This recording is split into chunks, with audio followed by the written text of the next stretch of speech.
back for today's typical day in history. For April 28th, we're going back to 1985 when manager Billy Martin would be hired as the Yankees manager for the fourth of his 5 times.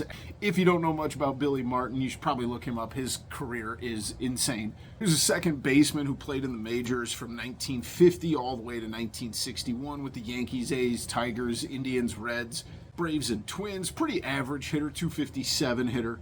Was an all-star once, won 5 World Series. But he would get into managing right after he was done playing and would bounce around for a little bit with the Twins, Tigers, and Rangers, and then would land back with his Yankees that he was most famous for playing for in 1975. Him and George Steinbrenner had a toxic relationship, to say the absolute least. So like I said earlier, he would end up being the manager for the Yankees 5 separate times and was almost a 6th time. This would be his 4th time being hired in the 1985 season. So the Yankees come into the 85 season, kind of high expectations. Yogi Berra was the manager. The season before, they finished 17 games behind the Tigers. Steinbrenner said they would keep him for the entire season, but that would only last about 16 games before he was fired and brought Martin back in, who had had a front office position with the Yankees. This wouldn't even last a year because on September 22nd of 1985, in a hotel bar in Baltimore, Martin got into a fight with one of his pitchers, Ed Whitson, who broke Billy Martin's arm in the fight.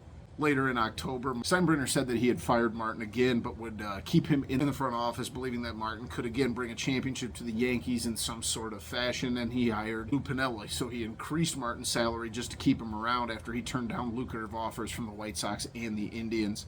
He'd become manager again in 1988 for the last time, almost did it again after the 1990 season, even had all of his old coaches ready just in case he got the call again. But it was on this day, April 28th, 1985, Billy Martin is hired for the 4th time as the Yankees manager.